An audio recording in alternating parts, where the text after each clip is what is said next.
Hilchos Yesodei haTorah, the dinim of foundations of Torah. Yes, b'chol Eser mitzvahs, there are 10 mitzvahs, 6 mitzvahs, Esei 6 positive, 4 mitzvahs, Loisei 6 4 negative.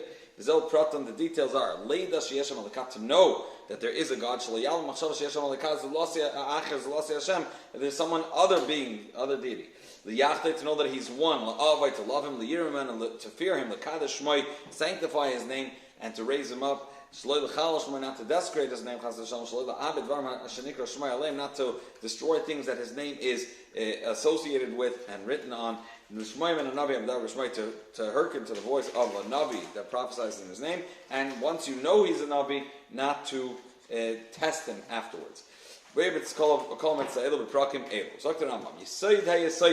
The foundation of all foundations, the Amda Chachma, is the pillar of wisdom. There's the first existence. He brings into existence everything. In the heavens, earth, and everything in between, they do not exist only through the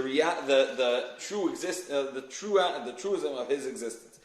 Base. If a person would imagine, would fathom that He doesn't exist, then nothing else would actually be in existence. He has to be if a person would consider that everything else comes to an end, he will still continue to exist. He won't go down together with them. They all are dependent on Him.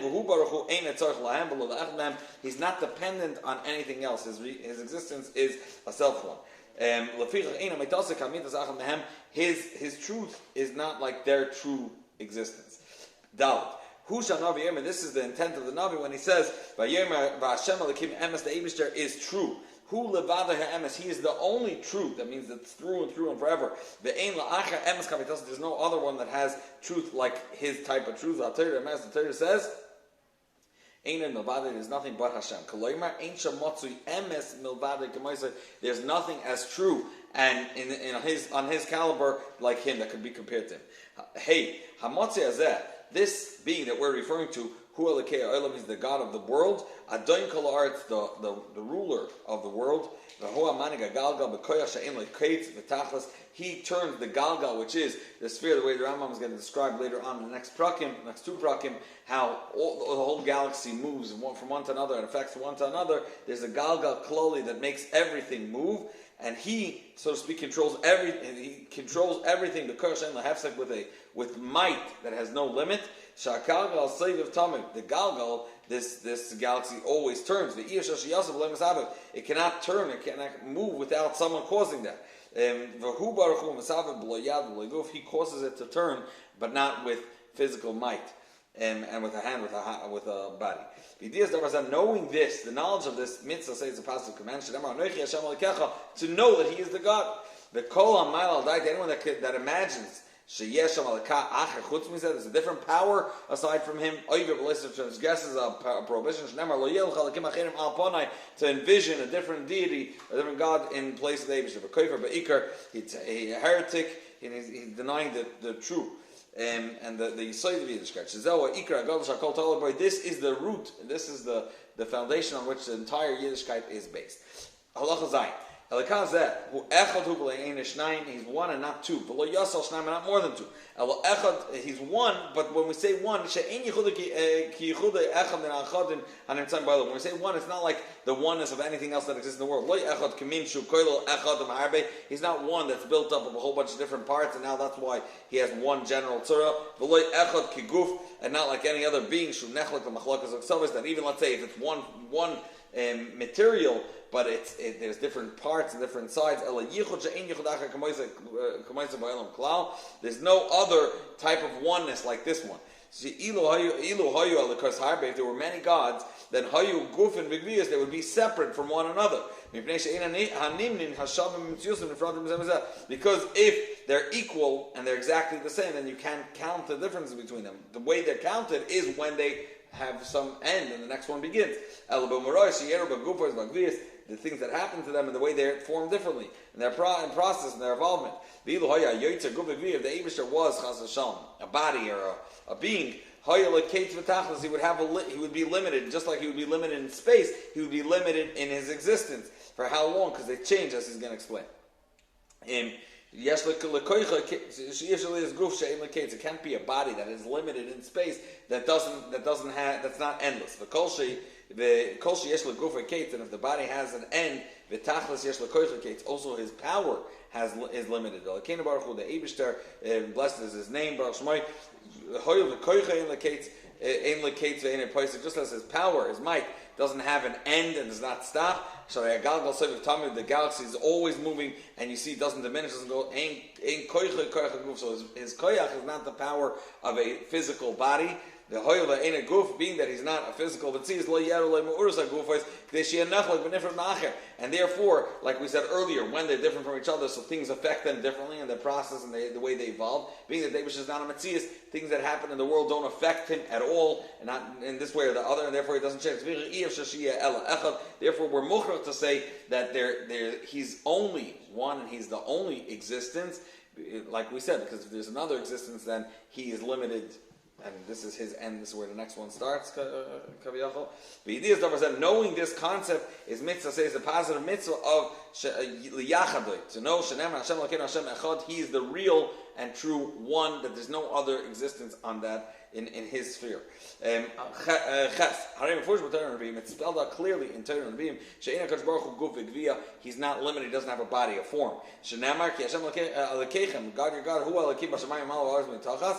He can't be in two places at the same time. If he's limited form, it's here or there. You have not seen any image. Who can you compare me and I'll be compared to? If he had a body, he would be in some form similar to other bodies. Test. In Cain, if this is true, what it says in Torah, under his feet, or written with the hand, with the finger of God, Yad Hashem, the hand of Hashem, Ein Hashem, the eyes of Hashem, Oznei Hashem, his ears, was written in order for us to be able to fathom and imagine it. Being that that's the only thing we could relate to, so it's given to us as a parable. The Torah spoken in our language. They're just, so to speak, nicknames. They're in reference. If I sharpen the shine of my sword, the tip, the Eivishter has a sword, he needs a sword to kill. Ella mashal, it's all a mashal, v'hakol mashal, and they're all things we mentioned earlier are all parables. Ra'ila davar, to prove this, one of he says he's enclosed in a white garment. A different Navi described him chamutz v'gad mi'batzer, is coming with red clothing. Moshe Rabbeinu himself saw the Eivishter like a warrior coming to battle. And then Moshe Rabbeinu saw him on Har Sinai, on Sinai, like a chazan that's wrapped in a talis. He doesn't really have any form. Rather, it's a vision and a prophecy vision. Maybe the true understanding of the Eibishter nobody can understand.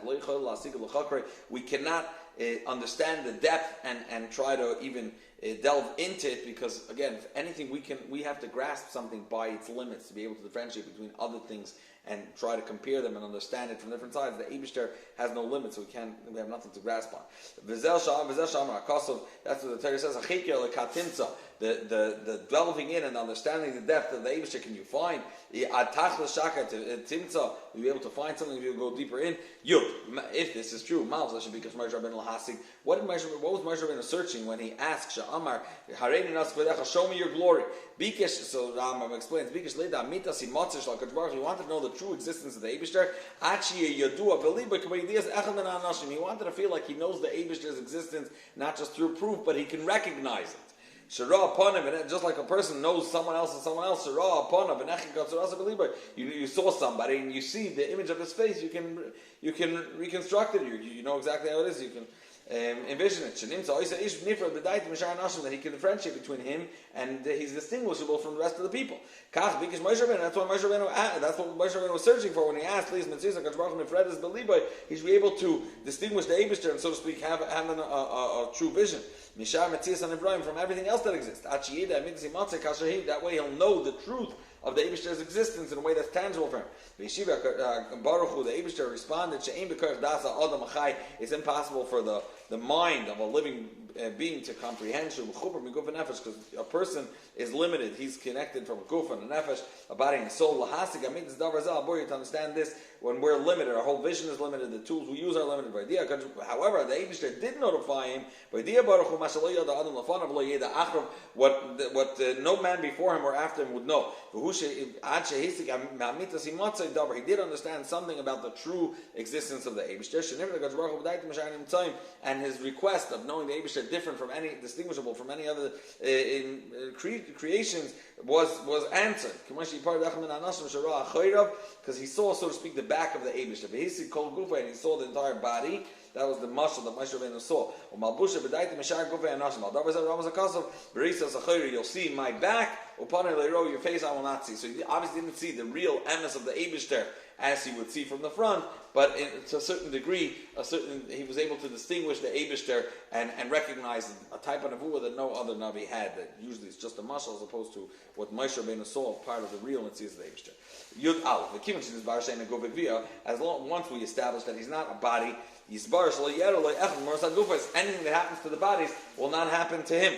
Not things that come together, not separate, not the place to be in, or not amount, not going up, not going down, not right, left, not inside, not outside, all these limitations or these dimensions, not sitting, not standing, he's not under the domain of time.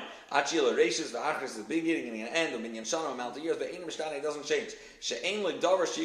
There's nothing that could cause a shini, because everything on his level is all oneness. It really exists, so then they would be able to distinguish between them. The ain loy mavis is not death, there's no life, like as our body exists and then adds life to it. Loy sichus lechachma, not tipshus, not wisdom, like a wise person, not sleep and not being up, being awake, not anger, not happiness or rejoicing or laughing, not happiness or sadness, not silence and not speaking. The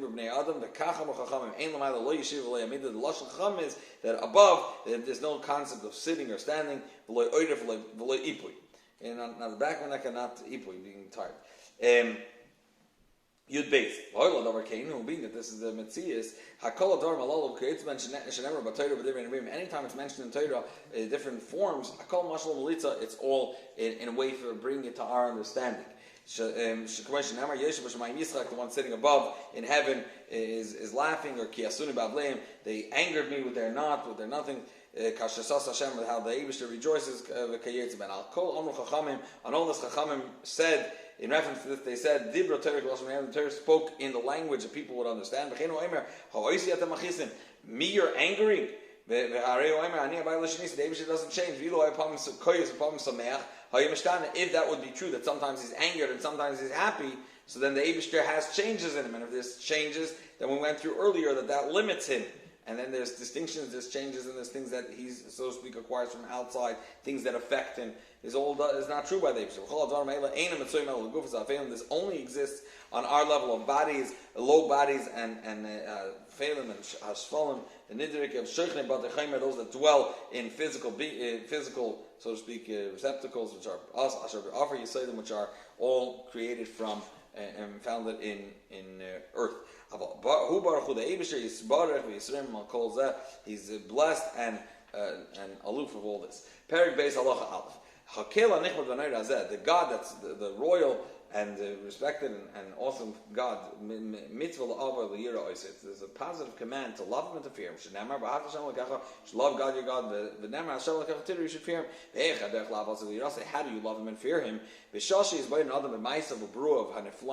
once a person starts thinking in and meditating on the creation of the Eibishter, how great and awesome, he'll start realizing and noticing the Eibishter's wisdom.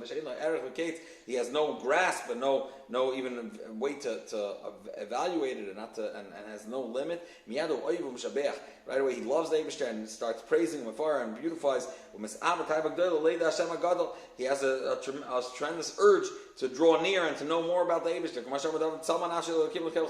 I thirst for the Eibishter. When you continue with this itself, this thought process, he takes a step back and he'll fear and be afraid. He'll notice that he's a small creation. How low. I mentioned Das Kalal understanding with low and a little bit of understanding, very little. And Lefnei Tvim days in front of the complete day of the Eibishter. As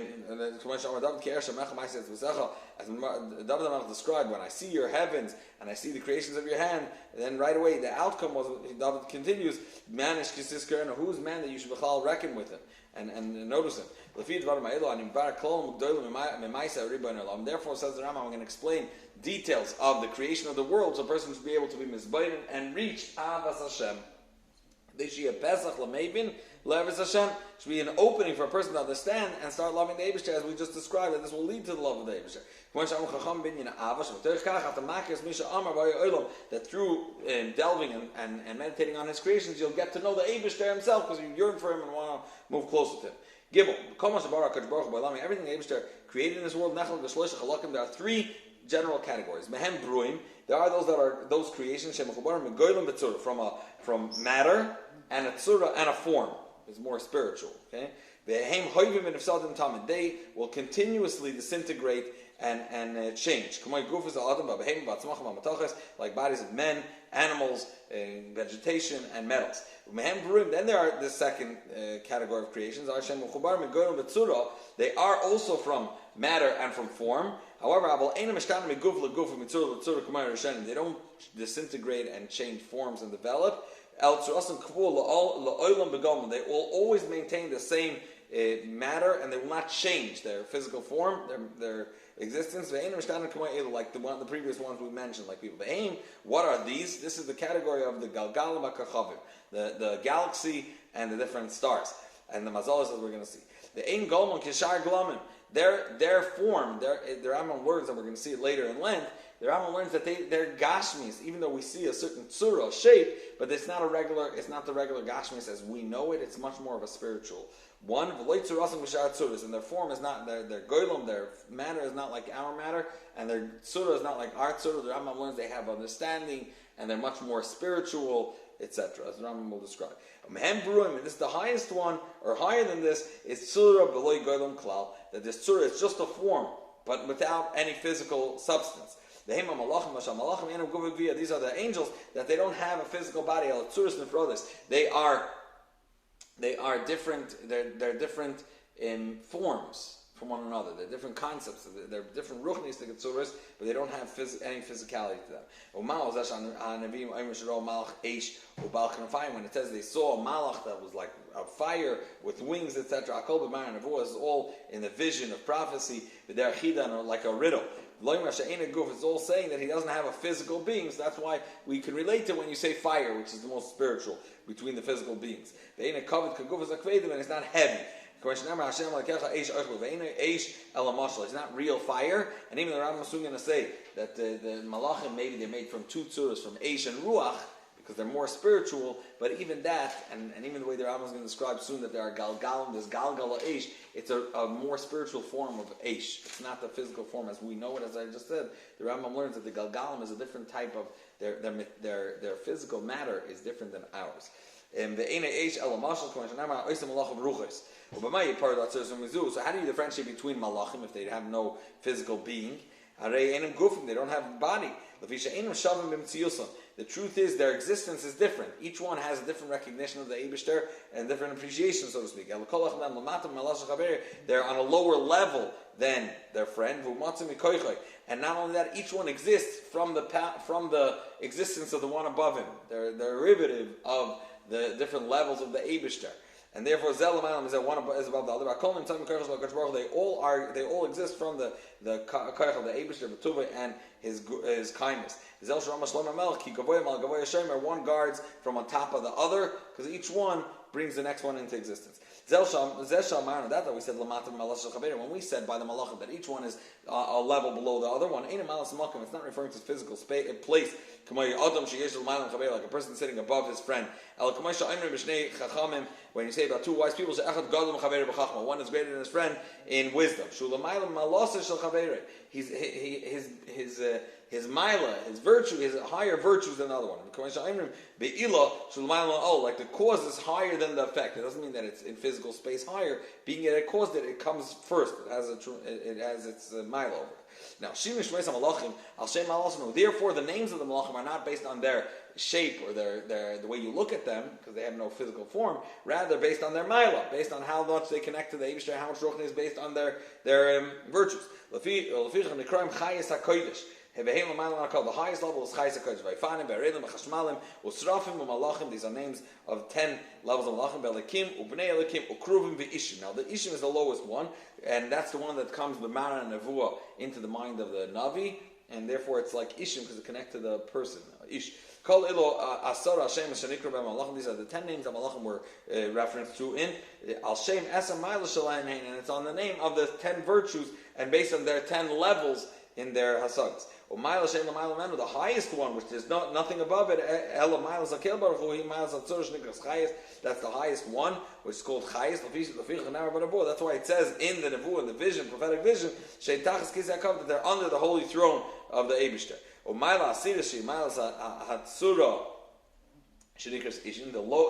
The 10th one, which is the lowest one, that's called Ishim.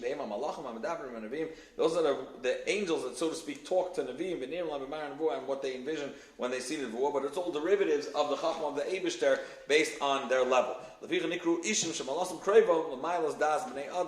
they're called Ishim Alashim Ish, because they could relate, a person in a Navi, when he's in Spashim and Gashmas, can relate to it. Ches, all these surahs, these forms that we discussed, they are alive, they recognize the Eibishter, and they understand the Eibishter, they some sort of grasp of the Eibishter to a very high level. Each form of Malach based on his level. Not based on his how big he is. And even the highest one cannot really understand the depth and the truism of the Eibishter himself. Its mind is smaller than understanding that is limited. It does grasp more than the tzura, than the form that's below it, the lower level of Malach below it. Every stage, every level. Until the 10th one, he also has an opinion and understanding. Even the lowest level, which is called Ishim, it has a grasp of the Eibishter that a person within a physical body cannot relate to and understand. Or none of them, all of them, neither of them are able to grasp the Eibishter the way he knows himself. Okay. Now we're going to talk for a minute about the Eibishter's knowledge. When you refer to the Eibishter's knowledge, we're going to have to say that the Eibishter doesn't understand from things that are outside of him, because then when something happens, so to speak, he finds out about it. It means something outside of him affects him. So Rambam and Sif Yud will discuss that. Now, anything that exists aside of the Boira himself, which is the highest level, the Eibishter himself, from the highest surah, the highest form, which is the Malachim, until Yatush Katam, the smallest flea, or the smallest mosquito, at the lowest part of the earth, they all exist because of the truth of his existence. Being that he knows himself, he knows his greatness and his splendor and his truth. So he knows them not because he sees what they do, and that's why, and that bit of knowledge comes into him, chas v'shalom, because there's nothing outside of him, and that nothing can have an effect on him and a change, etc. And they let him know, so to speak. Rather, from him being that they're part of his understanding, the way he understands himself, he understands them. There's nothing hidden from him. He knows his truth and knows the way it is. He doesn't find out from knowledge that's outside of him, that he, so to speak, acquires information. The way we find out information. We and our understandings are not one. We are who we are, and then we find out, we learn, we advance. Him and his knowledge is one, and his life is one. From every side, there's nothing excluded in it. There's nothing that he gets from outside. It's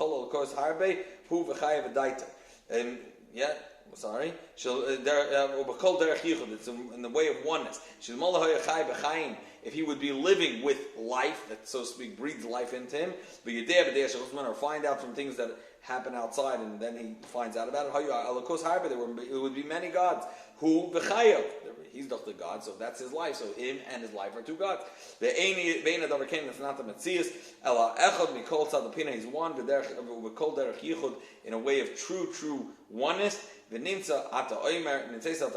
So the outcome is that Hu Yedea, he's the one that knows. Hu Yedua, he's what is being known. Vu Adea Atma, he is the bit of knowledge itself. It's all part of his being, and that's how he knows it, not from outside of him.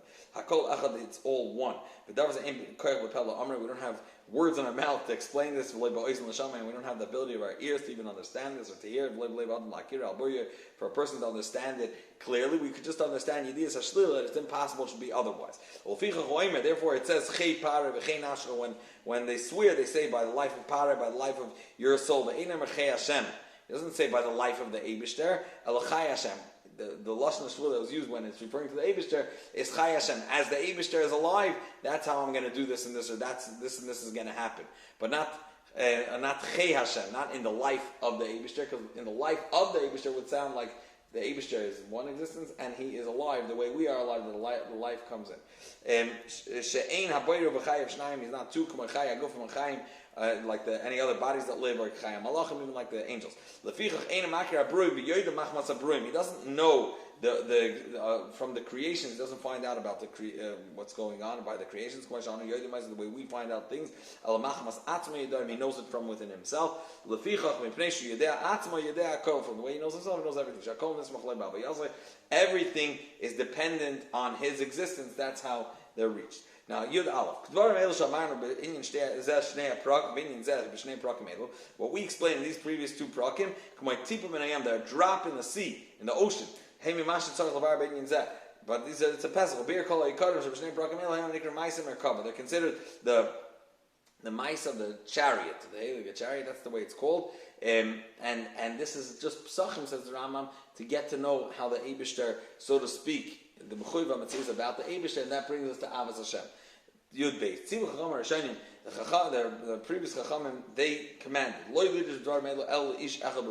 this should not be taught only to one man alone, and specifically if he's a person that is wise enough to understand on his own and develop the idea onward. Then you just give him the principles, and you teach him a little bit of it, and he starts thinking and delving deeper in from his own understanding, and he's going to understand the depth and reach it till the end. It's very deep. Not every mind can comprehend it. He gave an example of this. He says, what is Pshat Kvasim L'V'Shecha? They explain this Mashal Shlomo Melch, it's like the furnace of the world, the heart of the fire.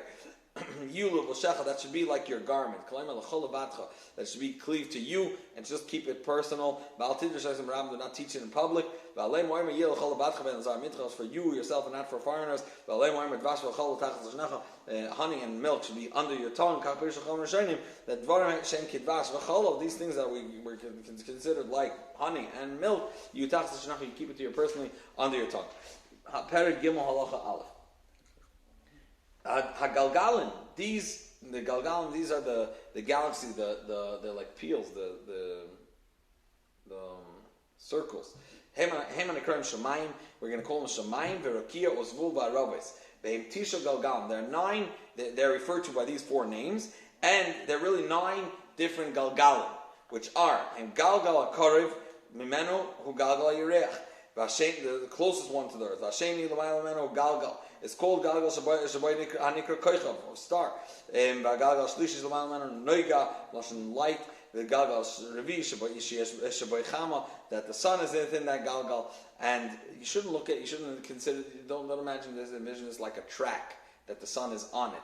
Rambam says it fills its entire substance. It's like an onion it's full of layers. Each galgal is its own layer and has inside of it the sun. The galgal chamishi shaboy madim, the galgal shishi, the sixth one shaboy kochav tzedek, the galgal shvi shaboy shabtai, the galgal shmini shaboy sharkol kochav manim barkia, and the eighth one you see all the stars that you see in the heaven. The galgal chi hu galgal achoizer. The ninth one is the one that actually has all of them moving. The one that goes back. B'chol yom every day. Min hamizrach l'mayir pulls everything from the east to the west. Who are makiv u'misav v'sakol. It encircles and encloses everything and moves everything. That we see, it looks like empty space, and we see directly the stars, and we think it's directly above us. Even though they're like much higher up in these layers, all these galgalim that we're referring to are pure and clear. Kaschuch is like glass, like sapphire. Therefore, it could seem to us like the stars are mamish, like tachas galgal rishon. They look closer to us than the sun, because it's all clear. Now, Dr. Rama base. Kol galgalim shmoinah galgalim shabem hakachavim. They're all the 8 galgalim that have inside of them different stars. Or planets, we would call them nechlek galgalim harbe. They split into separate galgalim going on within each. That means the sun, in addition to going around this way, it also has another galgal that's moving it this way. There's little galgalim within each layer. Like layers of an onion. Some are going from west to east. The way around from east to west.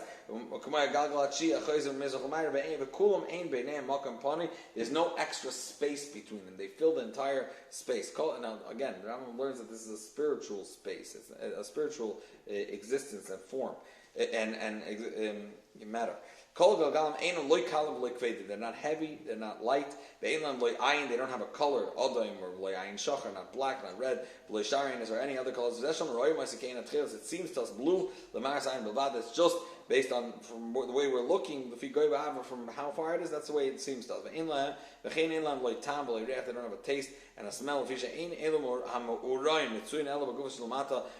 All these occurrences happen only to bodies that are below the level of Shemayim. These Rambam learns that they're more ruchnis.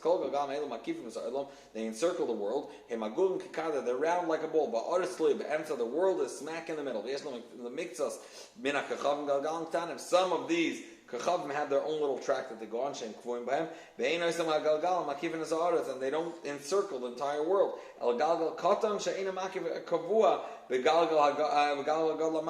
So this one, it doesn't complete its circle around the whole world. It completes its circle and goes even much slower, while the bigger one is taking it around the world.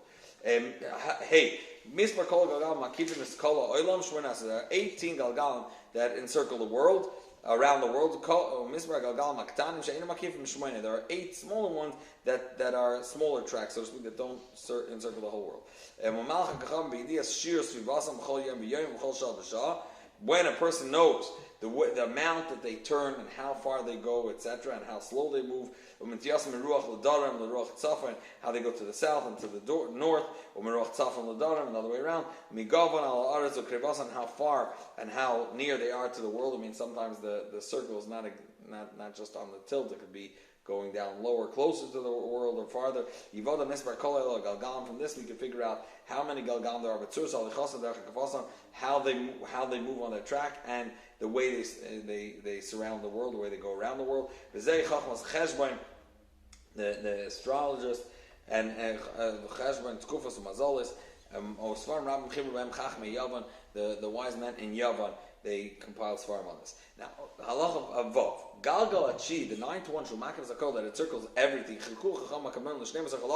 They split it into 12 different parts, which is the months, because every month, when it moves, it moves around. All the kachavim, all the stars, they form a different type of shape, and every month has its own shape. They're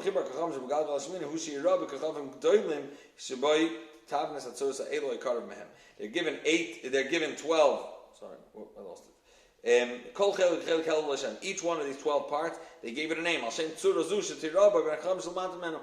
on the tzura that people standing on the bottom would see when it's at that point of the month. Because they're exactly under it. Their names are Tle, it's a sheep, or Shur, or ox. Tu'umim is twins, Sarton, and scorpion, etc. Ayib, Sulam, Misnaim, Akrav, Keshes, Gdi, Dli, and Dogim. Now, Galgal Chi, the ninth one, it doesn't have anything within it. It doesn't have any of these stars, the Galgal Chi. It's just the only one that moves everything, and therefore, when it stands, when we see it in a certain time, it looks that way. When the way that the Galgal Chi moves the Shmini, which has all the big stars, that's the way we see it. You should know that these 12 outlines, what we call the Milky Way, they looked exactly like those tzuras of Tle and Dagim and Moznayim, whatever it is. Oh, they looked that way right after the Mabul.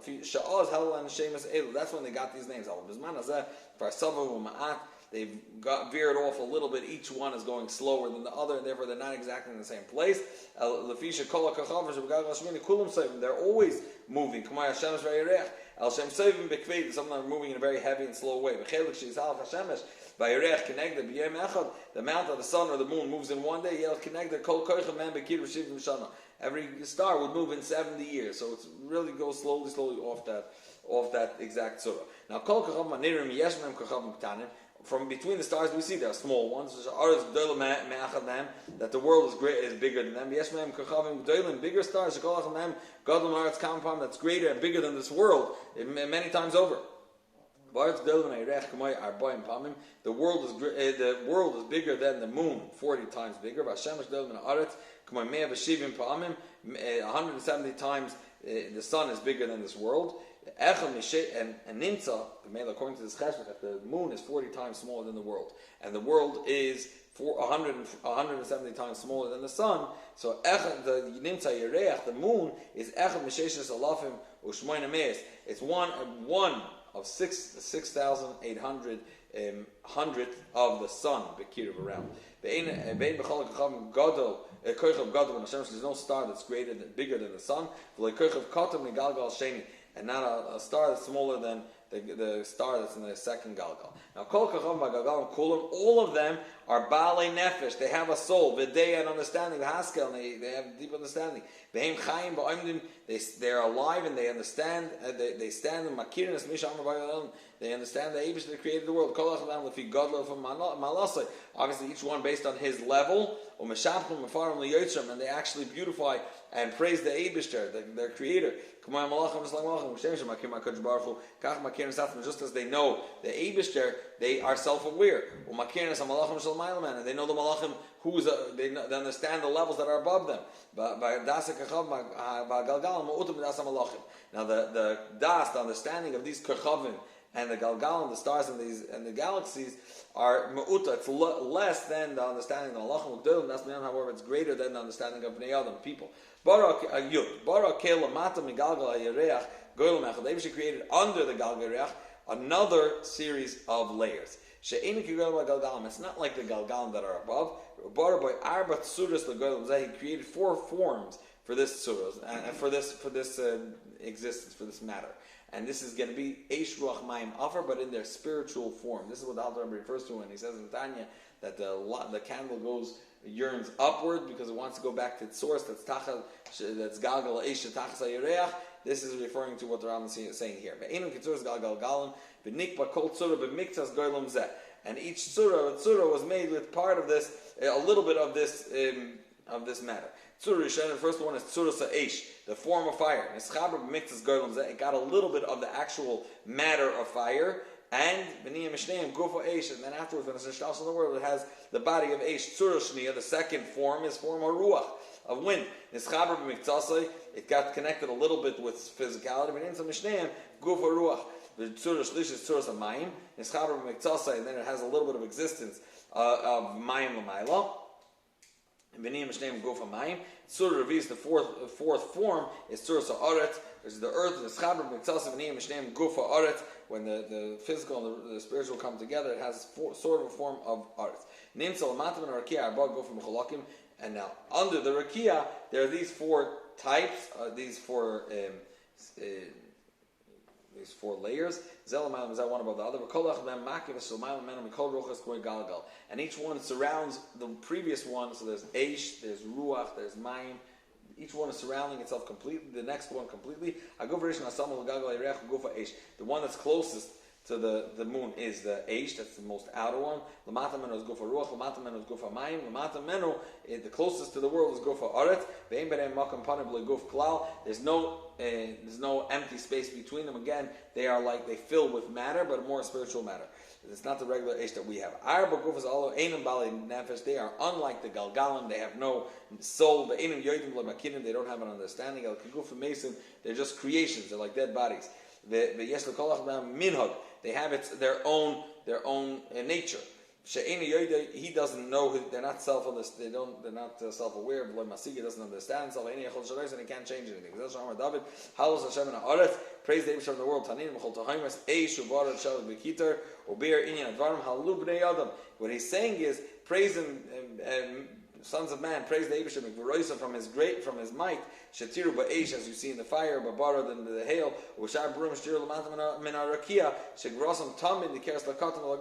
Through the way we are able to recognize and relate to them, and those that are big and small in this world.